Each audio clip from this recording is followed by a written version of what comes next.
Today we're talking to two multiple Blues Award winners in their respective countries who are now recording and touring as the Chambers-DesLauriers band. So welcome to the show, Annika and Paul. Hey, we're glad to be here, Hello. Bob. Good to see you. So you guys are very busy these days. Mm-hmm. A little Yeah. bit. Yeah, we've been touring a lot.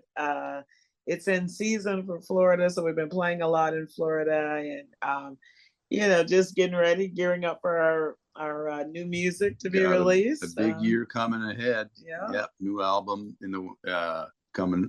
We got a new single coming out on Friday, and so we're really geared up for this year for all that. Okay, well, let's start with that then. Tell us about the new record, the new album. Well, we can't divulge the title yet, but we can tell you the title of the new single that comes out on Friday, March 28th. It's called "I Love You Just the Same," and people can pre-save it and everything. We're actually very proud of this record. We recorded it in Montreal over last spring and completed some recording of it in LA. So it's on the 40 Below record label with Eric Korn producing. And I think we're pretty damn proud of this new record. Yeah, all original tunes and it's just kind of our love letter to each other. So the single we wanted, if we had to pick three singles, we were like, well, Love You Just the Same is number one. And that's really like our love letter to each other, both vocally and guitar wise, musically. Yeah. So yeah, that's where we're at. So you guys did all the writing too? Yeah. Yes. Yeah. We co-wrote all the songs and had some contributions from Eric on a couple of things, and Eric. One from Eric Korn. Eric Korn from 40 Below Records in LA. Yeah, and one of songs that he penned on there. Mm-hmm. And collaborating, recorded with our regular band, guys from Gary Davenport on bass and Sly Coulombe on drums. Mm-hmm. So we have the Canada US balance, And are you guys going to distribute it yourselves? It's actually being distributed through 40 Below Records. We signed a licensing deal with them, and so we'll have our publicist will be Patty DeVries from Devious Planet PR, and then radio will be Michelle Castiglia, and obviously booking is our normal booking, which is Intrepid Artists International, and we got the whole team in place. We're ready to rock. Well, that's good. So now that we got that out of the way, which I think is important, let's talk about you guys. The reason I thought it would be very interesting for our listeners in Canada to talk to you is because of the fact that obviously Paul DesLauriers, known in our area, many time appearances at the Canal Bank Shuffle, and Annika, one appearance there. And so people there know you, but you have a collaboration of marriage, music, and two different countries. Oh, yeah. We're more than nationwide, man. We're international. That's funny you say that. We were just talking earlier. I was saying we need to make a YouTube video on it's because it's different from Facebook where you just make these quick little videos, but like to really tell our story and how we kind of meld it together. How we met but the current life, living with basically an immigrant and it's resident alien. It's all kind of just interesting. But musically, do you find much difference? Obviously, you're basically known for the blues, but that doesn't necessarily lock you into that. But are you finding difference in the way the music is received and presented in the two countries? I think the music is presented pretty much the same way. We give the same show that we give in the US that we do in Canada. And I think it's pretty well received in both places. I always love to say, I love to watch the expression on people's faces or the collective gasp when Annika opens her mouth to sing the first time when we're playing in Canada and they haven't heard her yet. It's always like, I'm like, yep, that's my wife. She can sing. And they're always like, we never heard anything like this here. And I'm like, oh, well, I'm from the South. This is a norm for me. But I would say the music isn't different, but the work ethic is different. I find that the work ethic in Canada is like more disciplined than we are in the States. Not necessarily me in particular, just as a whole. But I do. But I find that the similarities, like in music, brings us all together. So we get to have all these people from around the world that we meet in Memphis, and you play, and you have that commonality, which is the music. I do love the Canadian audiences more because the cultural centers and stuff, they just have this genuine love for the music, and I don't find arts. And for the arts in general, they put money behind the arts, and it's just different in the States. Like there's just so much different type of music going on that there's not that cultural aspect of like, oh, we should do this and pay honor to this particular music. All right. So for people who don't know, Annika's from Texas, and Paul, you're from Cornwall originally? Yeah, I was born and raised in Cornwall, and the last probably 25 years I was in Montreal, and now reside in sunny Florida for the last 5 years, I guess, since the beginning of the pandemic. Yeah. Yeah. I think Shuffle fans assumed you were from Montreal. You had such a French connection with your band. Yeah. Yeah. Well, it's Cornwall is like about an hour west of Montreal. It's along the St. Lawrence River. So it was the closest big city aside from Ottawa to my hometown, so it's kind of a natural gravitation towards that place. All right. So you guys are coming to Canada this summer. Yes, we are. Yes, that's the plan. What's that? I say yes, that's the plan. Yeah, we've actually got some dates in April in Quebec, and we've for the summer we've got confirmed the Ottawa Blues Fest on, I think it's July 10th, and the Kincardine Lighthouse Festival after that, and then there might be, trying to think off the top of my head what else. But we're around, we come fairly regularly, and want to keep that alive because it's really important. And for me, Canada made me, they were responsible for allowing me to have a career in music, And I always just tell people that it's like, if it wasn't for you guys that come to the shows and support us by record, I wouldn't have a career, So I got to do what I love because of people in Canada supported what I did. Yeah, and let's just back up a bit. And I mentioned the awards at the beginning. I didn't say too much because I want to touch on that again. So Annika, you've won the Soul Blues Vocalist of the Year twice, and you're nominated again this year. Three times. 3 times, yes. And this year we're working on number 4. Oh. Yes, yeah. And I've been nominated for when my first record came out, I was nominated for Best New Artist, but Soul Blues is where they placed me. So yes, been doing that. Is that not good?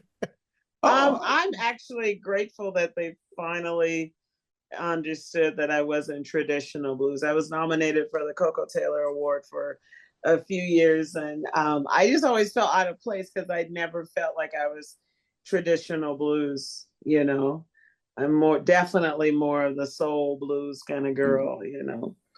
I like to say her records were more uptown sounding. Yeah, kind of uptown. Yeah. Very uptown. But we're very, very excited and curious to see how this new music is going to be because it merges all of our influences. So me with the gospel background and blues and soul and this kind of R&B flair, but also my Texas twang is in there too. So, and then you have the blues rocker, guitarist extraordinaire and singer extraordinaire. And it's like, what is this? Like, is it, like Mick Jagger meets Mavis Staples, it's like, it's such a vibe, when we listen to the project, we're like, wow, this is cool. So we feel like the people are going to think that it's cool as well. All right. And I have been reviewing albums for Blues Rock Revue, which is based in Kansas, but I'm the only Canadian writer. But of the last few I've done, I noticed that most of the artists are crossing genres, at least a little bit in their albums. Do you think that's conscious by everyone?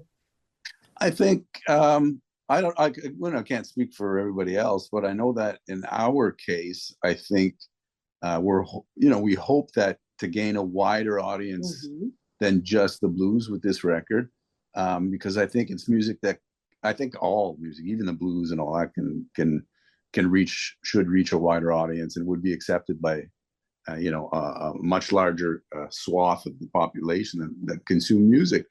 But we are hoping, because it's not like Annika said, she comes from that gospel soul blues kind of background. I'm more the blues rock kind of thing, and there's this mix that happens that for some reason really works. Yes. And I think it will appeal to fans of mine and fans of hers, for different reasons. So we're excited to see what the reaction is going to be. And that's why we chose to work with Eric Korn, because his label has so many different types of artists. And he's Canadian too, by the way. Canadian, yes. So that, it was really important for us, because I told him when we did Good Trouble, it was just us producing the record. And yes, it was great and all that. I said, but Eric has an expertise in taking and figuring out what your sound will be. And it just kind of flowed naturally. We were in the studio and I was like, okay, let's do this. The band was there and we would just knock out these songs. Yeah. And then he would have a day to go in, and he went one day, all day, 8 hours, just doing solos with each song and doing his thing. And then it was like, once we came out of it, we were like, wow. It was great to not have to worry about the logistical side of everything while we were recording, because we were self-producing our own records in the past. This time we handed that over to Eric, so he could okay, you be the ears because you're behind the glass. You let us know if this take was the one or not, and we'll keep going if not, So that allowed us to be a lot more free and less worried about everything else at the same time. Just concentrate on the music and play it. Yeah. I talked to Matt Schofield in one of the recent podcasts, and he talked about that too. He's self-doing this one, but he talked about the added burden and how that maybe Christine, his girlfriend, is not into that because it is so much more work. It is indeed. It's more work, and it tends to, and it's also costly because the industry now is like, really, really time is money, So if you're, our single that we're putting out is like, you got to be on top of the social media. You got to, and so then add the element of having to do the back end work ourselves. We're grateful that we don't have to. We have to do a lot of work, yes, but the back end stuff, getting the records to all the distribution and all that. We don't have to. There's all the digital platforms now, but versus the old days where you just sent it. You sent it to your distributor, and then you sent it to the plant to get them replicated. And then you picked up your CDs, and off you went. It's a whole different world now. It sure is. I know it's tough. And I think that's part of that crossing genres thing too. And unfortunately, people have a preconceived notion of what any kind of music is, and they don't necessarily listen to the music for itself. Yeah. And this is an interesting story, Paul. You probably don't know. Tim Sennett, who organized the shuffle for, of course, many years. Well, rest his soul. He was a good friend, Yeah. and he was a handshake deal type of guy, Oh yeah. He Yeah. always came through. Yep. And he's great, and he certainly knew what he was doing. Yes, sir. Mm-hmm. But he deliberately, one year at the Blues in the Battlefield, he brought in the first rock band we invited because he thought it was time to introduce people. So he did it. He did that deliberately. He brought in a rock band, and your band was next, actually, and it Okay. worked. And it worked because people come up to me after and said, "Who the hell was that guy? He was amazing." Yeah, because they don't come to blues shows in the past. I remember that. Yeah. And Yeah, because John Finley was the guitarist for Pretzel Logic, and we had John Finley so many times as a blues artist, and just ignored until they see him with this rock band. Oh, that guy's amazing. Yes, he is, and he's been amazing in the past as well. Mm-hmm. yeah, it's interesting. It's it's people will hear the word blues or whatever. There's that's sad music or this or that. But it's the most attended thing at a festival stage or whatever. People get into it and they're like, wow. But I just think you have to expose by not putting labels on things.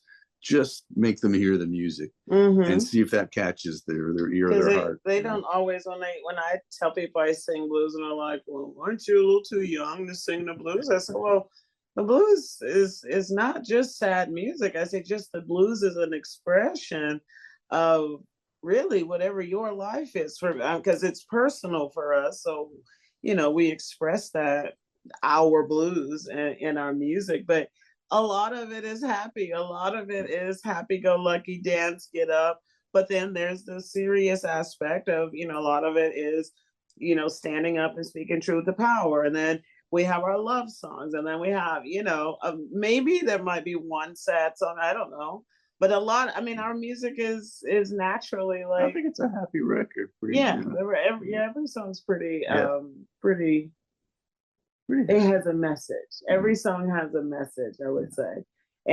But the message is love, hope, freedom, peace, and let's have a good time. Pretty hard to beat that. Yeah. Now, I just want to touch a bit because we mentioned, Annika, your awards, and Paul, you had several with Maple Blues, Electric Actor of the Year, Entertainer of the Year. Do you find that, or have you found that those accolades open some doors for you, or is it just something nice to have? I think it definitely did. I mean, it's on the, receiving recognition from our peers is a wonderful thing for sure. It certainly boosts your spirits, saying, okay, all this struggling and whatever is kind of paying off, has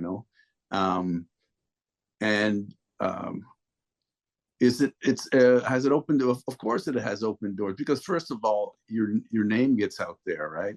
Every year they announce the Maple Blues Awards and the winners or the nominees and who won and this and that.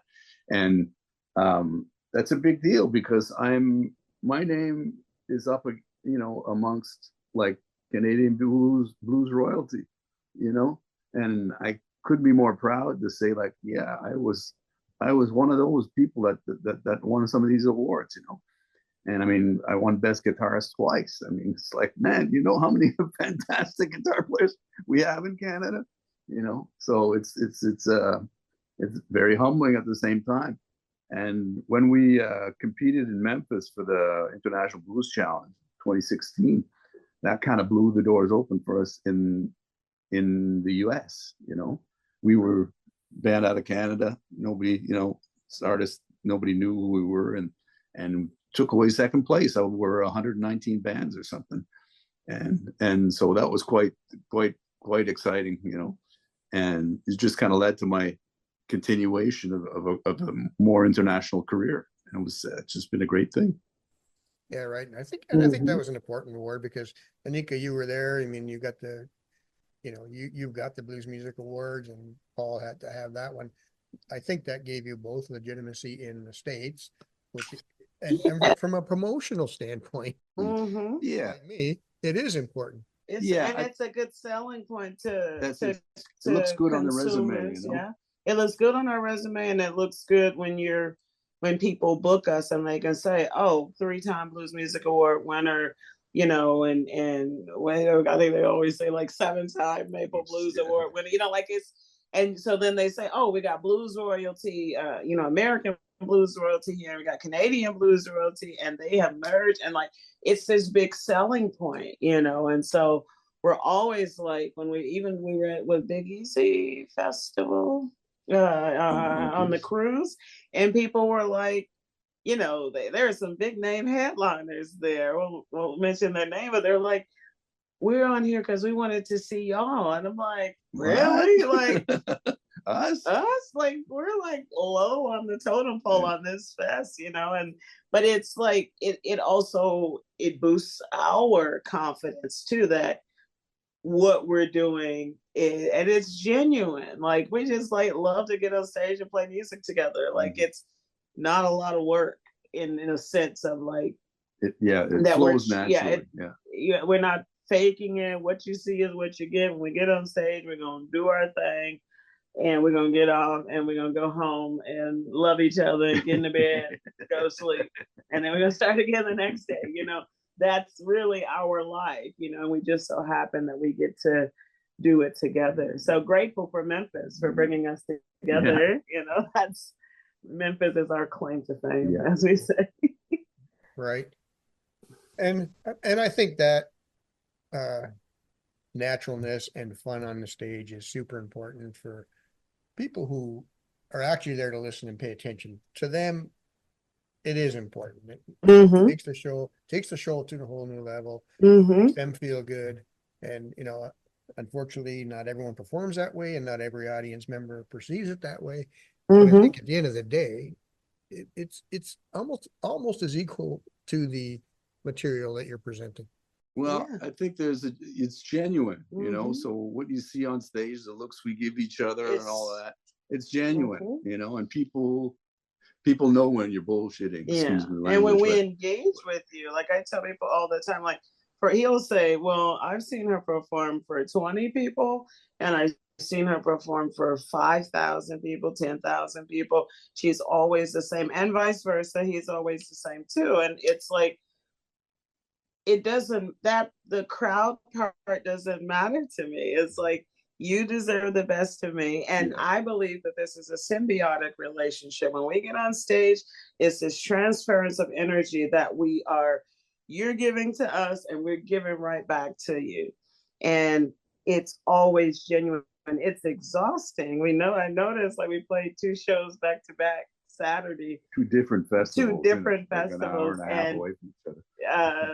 Yesterday, I was just like, oh, like I'm spiritually exhausted, because it's a completely different crowd, completely different people and vibe and everything. And both crowds are great. But the kind of daytime crowd, and then we had a nighttime crowd. So, having the balance and be able to entertain that and feel what the audience needs. And being able to give them that, and them giving back to us is always. So far, it's worked in our favor, Yes. So the music works, and I think they sense the love between us, and that it's genuine, So that's, like you said, is an added bonus for those who are able to perceive that, And we're not kind of trying to put it on. We're not making any kind of effort to have it show. We're just being ourselves. Yeah. Well, no, and that's the key. I mean, people do get it when you're having fun, and like I say, it's important. I am personally not a great audience because I don't clap and cheer and whistle, but I listen. Well, as long we need people with their ears there. We don't care for the whistlers either. Not always. So now you've got these shows coming up, and they're not necessarily specific to promoting the album. I mean, every show is kind of specific to promoting the record, but the single comes out Friday, and there's going to be a series of 3 singles leading up to the record. And we'll add,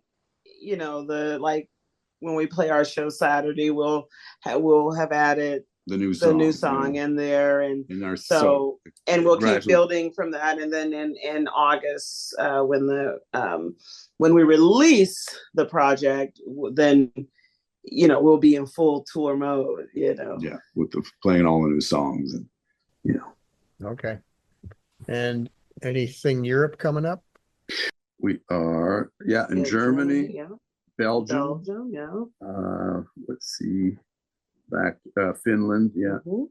as well, in Helsinki, Mhm. Rama, so we got a few festivals in Europe. And then we're in Canada. Of course, we're throughout the States. And, touring is different now. Like, a lot of our friends still get out and get in the van and just go and go and go. We can't necessarily tour like that. It just doesn't work for us. We like to maybe fly in on a Thursday, get Friday, Saturday, Sunday, and then fly out, on that Monday, make a little circle. Paul still has the brain injury, and I have from the war complex PTSD. So just getting in a van is unnerving for the both of us. So we try to we need to do the shows, and then we need to regroup at home or a few days off in a hotel or something. Minimize the drives. Gone are the days we want to do these 14-hour drives, just to get to the first gig and then throughout. So, but it's also changed, economically as well. A lot of things have changed since the pandemic. Prices went up I remember at the beginning, it was on gas. So what do you think plane fares were doing? And a lot of venues have closed. A lot of places are not. A lot of places are not doing as much music. A lot of festivals have gone under. So for us, we just always okay, we want to make it work for ourselves because we have to live, and Florida's not cheap. So and we also figure out a new way every time. Figure out the new music reality. business and the reality of touring. Right. Well, it may have been out of necessity, but I think that is the right thing to do. I think too many bands with so much talent make the mistake of playing the same shows, the same bars, the same venues year after year around the same date. No time for recording, no time for rest. No, I think and you get burnt out. We see some guys that, whatever substance of the night, and that also ages you and you burn out there too. So luckily we're both sober by default. We're very sober and our band is sober, which is also was important for us. So and I think the beginning of the pandemic showed us that we're I think we must have slept for 3 weeks. I literally had the first real sleep in years. Full night's sleep. We slept as long as we wanted. It was man, I didn't realize how tired I was, how exhausted we were. And then you start to think, well, how have I been living? How have I been driving myself? Is it's you just don't want to get to an early grave by ambition. And I think too the priorities change. Before it was work, and then family, and then self. And now we've really made it to where family first. Your family and health are number one there, and then work.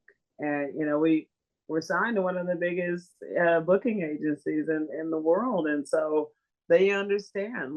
Okay, certain things we can't do. Now other bands, they will get in the van from here and drive 20 hours. We don't have the want to do that. I ain't 25 anymore. Me either. 27 is not bad either. No, but I think it's important. I've had this discussion with others, and you guys are with Intrepid. Yeah, and we want to be doing it for a very, very long time still. I remember years ago, my doctor told me, she said, all my patients that manage to continue doing what you're doing into old age, took care of themselves. Yeah, they quit drinking. They exercise, the whole thing. All the things you're supposed to do to look after yourself, so that you can continue to do it. Because I mean, what the hell else am I going to do? This has been my life for the better part of 35 years. I joke with him sometimes, like, I have a few degrees, so I can go and get a day gig or whatever. And he's like, well, what am I going to do? Yeah, I went to university too, but I studied music. So so then I'm like, well, then we get on stage, and in my head, I'm like, why would I want to do something if nothing brings me joy as much as being on stage? It is where I'm supposed to be. And I think of the days when I did have a regular job, or even when I was in the military and just sitting at a desk typing away. And I was like, I always felt like I wasn't fulfilled. And I knew music was that thing that would give me that no matter whether I was getting paid or not. I mean, gotta get paid now, but just the joy that it brings. He always says, so what were you saying about that regular job thing? He's like, yeah, I don't think that's for you. Yeah, I know. And it is tough, but you guys have certainly been busy over the last few years. You've taken off, and all these tours prove it. So aside from adding the new songs later, what can the crowds that you're going to see in Canada expect from you? Well, I can expect the show is always morphing, right? It's always morphing, and we might pull out a few surprises musically with the new record. People will be surprised by what they hear on the new album, because we've how shall I say, we've expanded our arrangements. When we went in the studio, how the music evolved. Like, we had sat down for I don't know, a year or so, and I have the habit of thinking of arrangements, everything in my head. And then I was like, babe, I have these, help me, put these chords together. And I'm always noodling, I'm always like, she's like, what's that? You just played. I said, I don't know, it's just messing around. So riffs, I take the phone, record the riff, and then later go back to it and go, oh, that was cool. Why don't we try and make something of this? And we would send that over to Eric sometimes. And even Gary, our bass player, would come over, and we would record some like demo type stuff. And so when we went in the studio, and I think the plus side is that we all played together, so we all gelled very well, and we just knew kind of where we were going. It's different from what people would expect from us, and different in a good way, because you hear all of our influences, from the blues rock to the soul to the rock. So we're calling this more of a kind of rock soul album with a little funk in there, it's really special. Yeah. Well, when you finally put the whole album out, make sure you send a copy over to Blues Revue. Well, we will. We'd love to hear your take on it. I don't know if they'll let me review yours, because I might be biased. Too biased, do you think? Well, we'll just have to. Could be. We'll just have to send it to you, so you can be like, okay, because we value your opinion. Absolutely. Well, I think they would love to have it too, and I know they do a good job. They've got a really good coverage, and well, they're definitely going to be getting the record, so we look forward to what they think. Is there anything you guys want to get out there that you'd like to say? Love each other, put a little more love out in the world. Our message and our music is always kind of lead with love, and the music, everything just expresses that. Talk to each other, talk to your neighbors. That's been my message lately. Just get out there and talk to your neighbors, turn off the news, go talk to your neighbor, have a potluck with your neighbors, see where your neighbor's from, because what you see on the news is not truly what real people are, Yeah. Right. And turn on some music. Yes, that's a good idea. And I would just quickly mention that the last time you guys went to Kincardine, you were one night and JP Soares was the other night. Is that happening again, do you know, or is there the same? JP is there this year as well, and I think I can't remember the lineup if we're there on the same night or not, but we're there definitely there this year. If we're there on the same night, It's- Thunder and Lightning will be featured. It might get dangerous.